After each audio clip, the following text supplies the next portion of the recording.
በስመ አብ ወወልድ ወመንፈስ ቅዱስ አሐዱ አምላክ።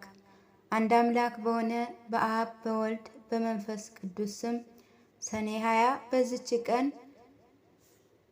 በቄልዶንያ አውራጃ በቄሳር አገር የእመቤታችን ቅድስት ድንግል ማርያም ቤተ ክርስቲያን ያለ እንጨት ያለ ጭቃና ውሃ በሶስት ድንጋዮች በተወደደ ልጇ እጅ የታነጸችበት ነው።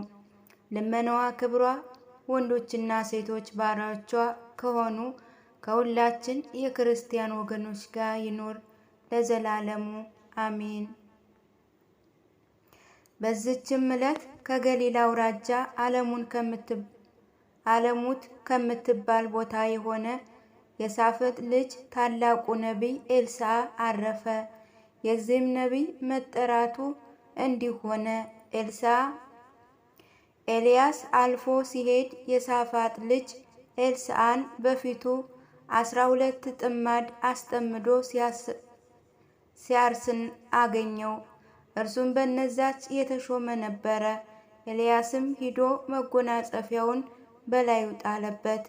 ኤልሳዕም ጥማዱን ትቶ ኤልያስን ተከተለው። ኤልሳዕም አባቴ እወድሃለሁ፣ አንተንም እከተላለሁ አለው። ኤልያስም ብላቴናዬ አድርጌሃለሁና ተመለስ አለው። እርሱም ኤልያስን ከመከተል ተመለሰ። 12ቱንም ጥማድ በሬዎች ወስዶ አረደ። በላመ ፈጅ ጋኖችም ቀቅሎ ለሕዝቡ አቀረበላቸው። እነርሱም በሉ። ኤልያስንም ተከትሎ ሄደ። ብላቴናውም ሆነ። ብዙ ዘመናትም ሲያገለግለው ኖረ። ኤልያስም በሚያርግበት ጊዜ ኤልሳዕን ከአንተ ተለይቼ ወደ ሰማይ ሳልወጣ አደርግልህ ዘንድ የምትሻውን ለምነኝ አለው። ኤልሳዕም በአንተ ያደረ ሀብት መንፈስ ቅዱስ እጥፍ ሆኖ ይደርብኝ አለው።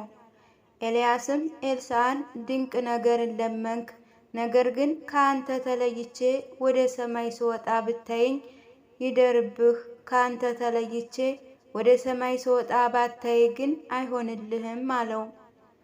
ሁለቱም እየተነጋገሩ ሲሄዱ የእሳት ፈረስና የእሳት ሰረገላ መጣ፣ ወደ መካከላቸው ገብቶ አራራቃቸው። ኤልያስም በመነዋወጥ በጥቅል ንፋስ እንደዚህ ወደ ሰማይ አረገ። ኤልሳዕም አይቶ የእስራኤል ኃይላቸውና ጽናታቸው አባ አባ ብሎ ጮኸ። ከዚያ በኋላ ዳግመኛ አላየውም። ልብሶቹንም ከሁለት አድርጎ ከፈላቸው። ኤልያስም ከኤልሳዕ መጠምጠሚያውን ጣለለት፣ በኤልሳዕ ራስ ላይም ወረደ። ኤልሳዕም ተመልሶ በዮርዳኖስ ባህር ማዶ ቆመ። በራሱ ላይ የወረደች የኤልያስን መጠምጠሚያ ይዞ ውሃውንም መታበት፣ ውሃውም አልተከፈለም። የኤልያስ ፈጣሪ ወዴት ነህ? ይህስ እንዴት ነው አለ። ከዚያ በኋላ ውሃውን መታው፣ ውሃውም ተከፍሎ ወዲያና ወዲህ ቆሞ ኤልሳዕም ተሻገረ። በዛም ኤልሳዕ የመንፈስ ቅዱስን ሀብት በእጥፍ እንደተቀበለ ታወቀ። ኤልያስ የወንዙን ውሃ አንድ ጊዜ ከፈለ፣ ኤልሳዕ ግን 2 ጊዜ ከፈለ። ኤልያስ አንድ ሙት አስነሳ፣ ኤልሳዕ ግን 2 ሙት አስነሳ። ከዚያ በኋላ ሂዶ ወደ ኢያሪኮ ገባ። የዛች ሀገር ሰዎችም ጌታችን እንሆ እንደምታዩት የዚች ሀገር ኑሮዋ ያማረ ነው፣ የሀገሩ ውሃ ግን ክፉ ነው፣ ሴቶች ሲጠጡት ይመክናሉ አሉት። ኤልሳዕም ጨው ጨምራችሁ አዲስ ሸክላ አምጡልኝ አላቸው። እነርሱም አመጡለት። ኤልሳዕም ወደ ውሃው ምንጭ ሂዶ ያንን ጨው በውሃው ምንጭ ጨመረው። እንዲህም አላቸው፣ እግዚአብሔር እንዲህ ይላል፣ እርሱን ከመጠጣት የተነሳ የሚሞት እንዳይኖር የሚመክንም እንዳይኖር ይህን ውሃ አጣፈጠሁት። ከዛች ቀን ጀምሮ እስከ ዛሬ ድረስ ኤልሳዕ እንደተናገረ ያ ውሃ ጣፋጭ ሆነ። ከዚያም ሀገር ወደ ቤቴል ወጣ። ሲወጣም ከከተማው ሲወጡ ታናናሽ ልጆችን በጎዳና አገኘ። እነርሱም አንተ ራሰ በራ ውጣ ውጣ እያሉ ይዘባበቱበት ጀመር። ወደ ኋላም ተመልሶ ባያቸው ጊዜ የእግዚአብሔርን ስም ጠርቶ ረገማቸው። የዚያን ጊዜ 2 ድቦች ከዱር መጥተው ከእነርሱ 42 ልጆች ገደሉ። ከነቢያት ልጆች አንዲት ሴት ነበረች። ወደ ኤልሳዕም ጮኸች፣ ባሪያህ ባሌ ሞተ። ባሌ እግዚአብሔርን የሚፈራ ሰው እንደነበር አንተ ታውቃለህ። ባለ ዕዳ 2ቱን ልጆቼን ወስዶ ይገዛቸው ዘንድ መጣ አለችው። ኤልሳዕም አደርግልሽ ዘንድ ምን ትሻለሽ? በቤትሽ ምን አለሽ? አላት። ዘይት ካለበት ማሰሮ በቀር ለእኔ ለባሪያህ ምንም የለኝ አለችው። ሄደሽ ከጎረቤቶችሽ ሁሉ የሸክላ ዕቃና ባዶ ዕቃዎችን ተዋሺ፣ አታሳነሺ። ወደ ቤትሽም ገብተሽ በአንቺና በልጆችሽ ላይ ደጁን ዝጊ።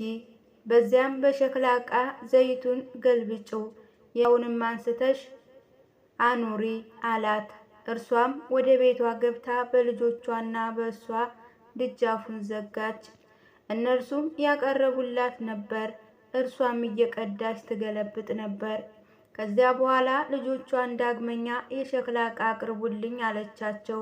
የሸክላ ዕቃ ሁሉ አለቀ፣ የለም አሏት። ከዚያ በኋላ ያም ዘይት ተገታ። እርሷም ሂዳ ለእግዚአብሔር ነቢይ ነገረችው። ኤልሳዕም ሂጂ፣ ይህንን ዘይት ሽጠሽ ዕዳሽን ክፈይ፣ የቀረውንም ዘይት ግን የልጆችሽን ሰውነትና ያንቺን ሰውነት አድኝበት አላት። ከዚያ በኋላ ኤልሳዕ በአንዲቱ ቀን ወደ ሱማን ሄደ። በዚያም አገር አንዲት ታላቅ ሴት ነበረች። ወደዛ ከመሄዱ ውሎ አድሮ ነበርና እህል ይበላ ዘንድ አቆመችው። ያች ሴት ባሏን እነሆ ይሄ የእግዚአብሔር ነቢይ ቅዱስ ነው፣ ዘወትር በእኛ ዘንድ እያለፈ ይሄዳል። ትንሽ እልፍኝ እንስራለት፣ አልጋም እንዘርጋለት፣ መብራት የሚበራበት መቅረዝና ወንበርን ጠረጴዛንም እናዘጋጅለት፣ ወደ እኛም በመጣ ጊዜ በዛ ይደር አለችው። ከዚያ በኋላ በአንዲት ቀን ወደዛ ገብቶ በእልፍኙ አደረ። ደቀ መዝሙሩ ግያዝንም ያችን የሱማን ሴት ጥራት አለውና ጠራት። እርሷም መታ በኤልሳዕ ፊት ቆመች። እነሆ ይህን ሁሉ ክብር አከበርሽኝ፣ ምን ላድርግልሽ? ከንጉሥ ዘንድ ከአለቃም ዘንድ ቢሆን ጉዳይ እንዳለሽ ንገሪኝ በላት አለው። እርሷም እኔስ በወገኖች መካከል እኖራለሁ አለችው። ምን ላድርግላት አለ።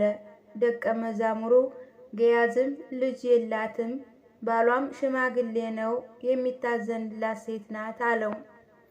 ደግሞም ጥራት አለው። በጠራት ጊዜ መጥታ በደጃፉ ቆመች።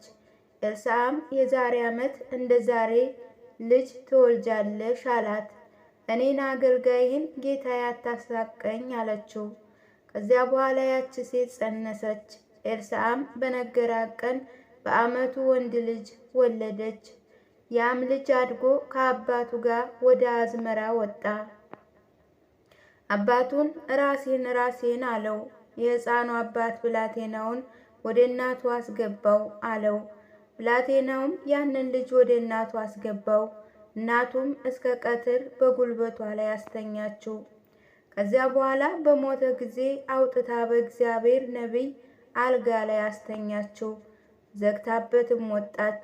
ባሏንም ጠርታ ወደ እግዚአብሔር ነቢይ እሄዳለሁና አንድ አህያና ከብላቴኖች አንድ ብላቴና ስደድልኝ አለችው።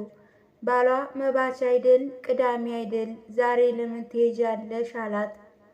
እጅ ነሳ ዘንድ እሄዳለሁ አለችው። አህያውንም ጫነላት። አገልጋዩንም ተነስ እንሄድ ባልኩ ጊዜ መሄድን አትከልክለኝና ተከተለኝ፣ ወደ እግዚአብሔር ነቢይ ወደ ቀርሜሎስ እንሄድ አለችውና ሄዱ።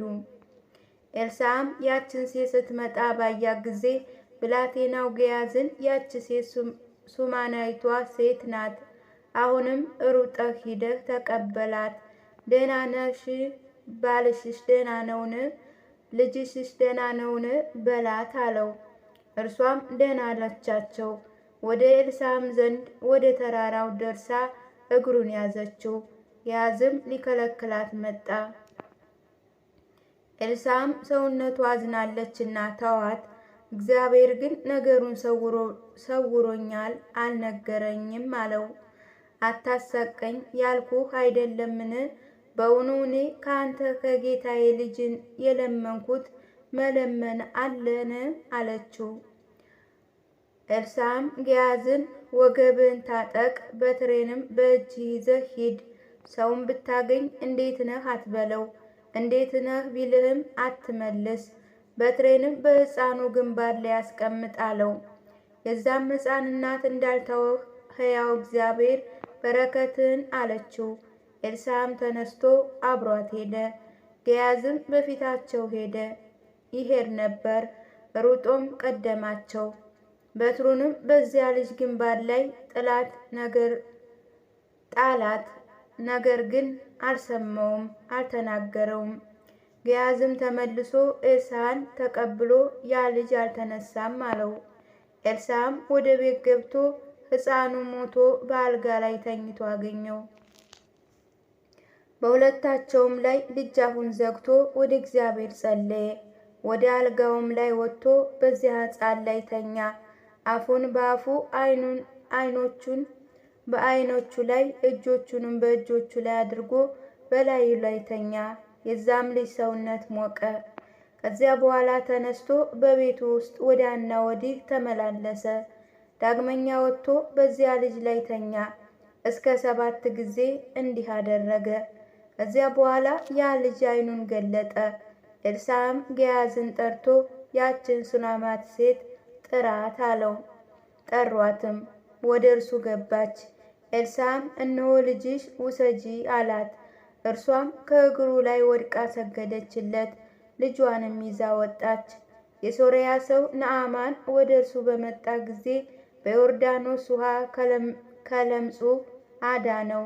ነአማን ብዙ እጅ መንሻ ወርቅና ብር ልብሶችም አመጣለት። ከእርሱ ምንም አልወሰደም። ደቀ መዝሙሩ ግያዝም ተደፋፍሮ ነአማን ተከተለው። ምክንያቱም ፈጥሮ ነአማንን እንዲህ አለው፣ ከኤፍሬም አገር ከነቢያት ልጆች 2 ሰዎች መጥተውብኛልና 1 መክሊት ብርና 2 ልብስ ስጣቸው ብሎሃል አለው። ነአማን 2 መክሊቶችንና 2 ልብሶችን ሰጠው። ኤልሳዕም ግያዝ ያደረገውን አውቆ ረገመው። የነአማንም ለምጽ ገንዘብ ወዳጅ በሆነ በግያዝ ላይ ተመለሰ። በሰማርያ ረሃብ ጸና።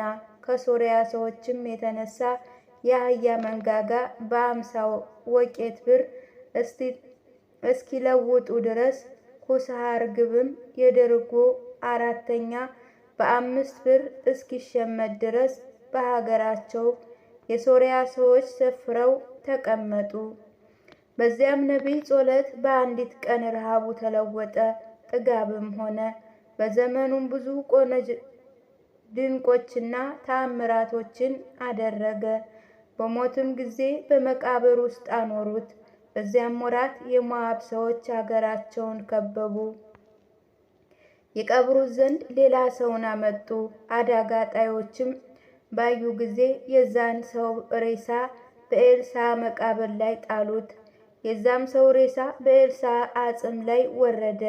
የኤልሳዕንም አጽም በነካ ጊዜ ያ በድን ድኖ በእግሮቹ ቆመ። ይህ ነቢይ በ4 ነገሥታት ዘመን ትንቢት ተናጋሪ፣ እኒህም ኤሊሄም፣ ኢዮራም፣ አካዝያስ፣ ኢዮና፣ ዮአስ ናቸው። የትንቢቱ ዘመን ከ50 ዓመት በላይ ነው። ክብር ይገባውና ጌታችን ኢየሱስ ክርስቶስ ወደ ዓለም ከመምጣቱ አስቀድሞ ትንቢት ተናጋሪ ከዚህ በኋላ በሰላም አረፈ። እግዚአብሔር ምስጋና ይሁን። እኛንም በጸሎቱ ይማረን፣ በረከቱም ከኛ ጋር ትኑር ለዘላለሙ አሜን።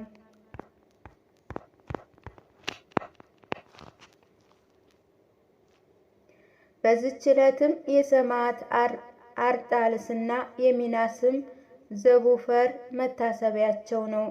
በረከታቸው ከኛ ጋር ትኑር ለዘላለሙ አሜን።